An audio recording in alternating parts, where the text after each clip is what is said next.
Jika engkau bertanya kepada mereka, siapa yang menciptakan mereka? Mereka pasti akan menjawab, Allah. Maka bagaimana mereka dapat dipalingkan dari beribadah kepada Allah, dari mentauhidkan Allah, mengesahkan Allah dalam beribadah kepada Allah tabaraka wa ta'ala? Dalam ayat yang lain Allah tegaskan, "Qul," katakan kepada mereka, hai Muhammad, "May yarzuqukum minas samai wal ard, amman yamliku as-sam'a wal absar, wa man yukhrijul hayya minal mayyiti wa yukhrijul mayyita minal hayy, wa man yudabbirul amr, fasayaquluna Allah, faqul afala tattaqun." Katakan, siapakah yang memberikan rezeki kepada kamu dari langit dan bumi? Atau siapakah yang telah memberikan kepada kamu, yang kuasa menciptakan pendengaran dan penglihatan pada kamu? Dan siapakah yang mengeluarkan yang hidup dari yang mati, mengeluarkan yang mati dari yang hidup? Dan siapakah yang mengatur sekalian urusan ini, segala urusan ini? Mereka akan menjawab, Allah. Maka kenapa mereka tidak mau bertakwa kepada Allah? Katakan, faqul afala tattaqun. Katakan kepada mereka, kalau mereka meyakini, mengakui tauhid rububiyah, mereka mengakui bahwa yang menciptakan mereka Allah, yang menciptakan langit dan bumi Allah, yang mengatur segala urusan Allah, bahkan yang memberikan rezeki kepada mereka Allah, kenapa mereka melakukan kesyirikan kepada Allah? Kenapa mereka tidak sujud dan rukuk hanya kepada Allah? Sebagaimana yang Allah perintahkan, ya ayyuhan nasu ubudu rabbakumul ladzi khalaqakum wal ladzina min qablikum la'allakum tattaqun. Wahai manusia, beribadahlah kepada Rabbmu yang telah menciptakan kamu dan menciptakan orang-orang yang sebelum kamu, agar supaya kamu bertakwa, bertauhid kepada Rabbul Alamin.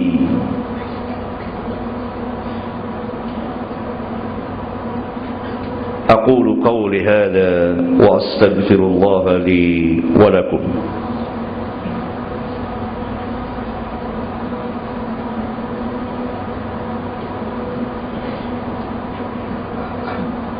Alhamdulillah hamdan katsiran tayyiban mubarakan fihi kama yuhibbu rabbuna wa yarda. Wassalatu wassalamu ala an-nabiyyir rahmah wa ala alihi wa ashabihi wa man ittaba'ahum bi ihsanin ila yaumiddin, wa ba'd. Sidang Jumat yang saya muliakan, dari khutbah yang pertama kita mengetahui bahwa orang-orang musyrikin pada zaman Nabi, mereka membuat berhala, patung dengan tangan-tangan kotor mereka, patung-patung yang tidak bisa berbicara dan mendengar, yang tidak bisa memberikan manfaat dan mudarat. Mereka tidak meyakini bahwa patung-patung itulah Tuhan mereka yang menciptakan langit dan bumi. Tidak, sama sekali tidak. Karena ketika ditanya, mereka mengakui bahwa yang menciptakan langit dan bumi Allah, yang menciptakan mereka adalah Allah. Tetapi kenapa Allah tetap mengatakan mereka kufur, mereka syirik, mereka kafir, tempat mereka di neraka Jahannam? Karena mereka tidak bertauhid dengan tauhid yang kedua dan ketiga. Tauhid yang kedua, tauhidul ubudiyah, mengesahkan Allah di dalam beribadah kepada Allah. Hanya kepada Allah kita beribadah, sesuai dengan apa yang Allah syariatkan melalui perantara para nabi dan rasulnya, yang diakhiri dengan kenabian Muhammad alaihi wassalatu wassalam. Tauhid ubudiyah inilah yang memisahkan mana mukmin, mana kafir, bahkan mana mukmin yang bertauhid dan mana mukmin yang telah dimasuki, yang telah mengerjakan sebagian kesyirikan. Ketahuilah bahwa syirik ada dua dalam Islam. Syirkul akbar, syirik besar yang dapat mengeluarkan seseorang dari Islam. Yang kedua, syirik kecil yang tidak mengeluarkan seseorang dari Islam, tetapi dia telah melakukan dosa yang sangat besar. Syirik besar misalnya seseorang mendatangi kuburan tertentu.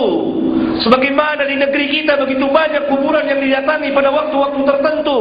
Kaum muslimin sebagiannya meminta kepada mereka dengan sebagai mereka jadikan sebagai perantara penghuni kubur itu. Penghuni kubur itu mereka jadikan sebagai perantara untuk memohon kepada Allah. Bahkan ada kalanya mereka langsung meminta kepada orang-orang yang telah mati itu, kepada Syekh Abdul Qadir Jailani. Bahkan mereka menyeru, ya Syekh Abdul Qadir Jailani, tolonglah saya. Ya Syekh Fulan, tolonglah saya. Ini semua adalah syirkul akbar, syirik besar yang dapat mengeluarkan kita dari Islam. Kalau sekiranya kita telah tahu hukumnya dan paham. Syirik kecil, saya ambil contoh, walaupun dosanya besar. Karena seseorang melakukan dosa yang paling besar adalah ketika seseorang menyekutukan Allah Tabaraka wa Ta'ala. Saya ambil contoh yang sering dilakukan oleh kaum muslimin. Mereka memakai jimat. Jimat ini diyakini untuk mendatangkan manfaat dan menolak mudarat.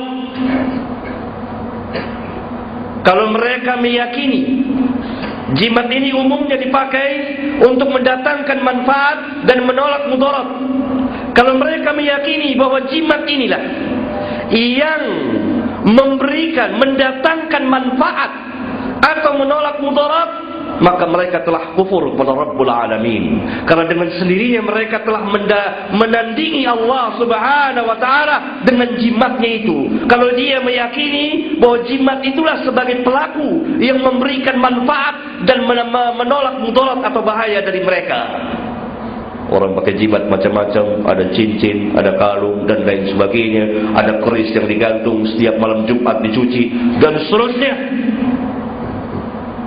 Ini dapat mengakibatkan seseorang syirik besar kalau dia meyakini bahwa jimat itulah yang sebagai pelakunya yang mendatangkan manfaat, menolak mudarat. Kalau dia tidak meyakini demikian, tapi dia tetap meyakini bahwa yang memberikan, mendatangkan manfaat Allah, menolak mudarat Allah Tabaraka wa Ta'ala, yang menolak bahaya dari mereka Allah, tapi mereka jadikan jimat ini sebagai perantara sebab saja, maka mereka telah jatuh kepada syirik kecil. Perbedaannya tipis sekali. Dan bagi umumnya kaum muslimin, orang-orang awam tidak bisa membedakannya. Oleh karena itu banyak sekali di antara kita yang terjerumus ke dalam syirik besar. Contoh syirik besar, mereka menyediakan sesajen untuk para jin dan syaitan. Ini syirkul akbar, syirik besar, meminta-minta kepada jin dan lain sebagainya yang tersebar luas di negeri kita ini. Oleh karena itu, sidang Jumat yang saya cintai dan saya muliakan, mari kembali kepada tauhid. Pelajarilah kembali tauhid kita. Karena tauhid inilah yang akan menyelamatkan seseorang dari kekekalan di dalam api neraka Jahannam. Kalau dia ditakdirkan masuk neraka, kalau dia bertauhid maka dia tidak kekal di dalam neraka. Orang-orang yang tidak bertauhid, orang-orang yang melakukan kesyirikan, syirik-syirik besar yang mengeluarkan dia dari Islam, maka mereka kekal di dalam api neraka Jahannam. Mudah-mudahan khutbah yang singkat ini menjadi ibrah bagi khatib dan bagi jamaah, sebagaimana Allah perintahkan kita, fa'tabiru ya ulil absar, ambillah pelajaran wahai orang-orang yang mempunyai pandangan. Allahumma ighfir lil mu'minina wal mu'minat wal muslimina wal muslimat al ahya'i minhum wal amwat. Rabbana atina fid dunya hasanah wa fil akhirati hasanah wa qina adzaban nar walhamdulillahi rabbil alamin. Allah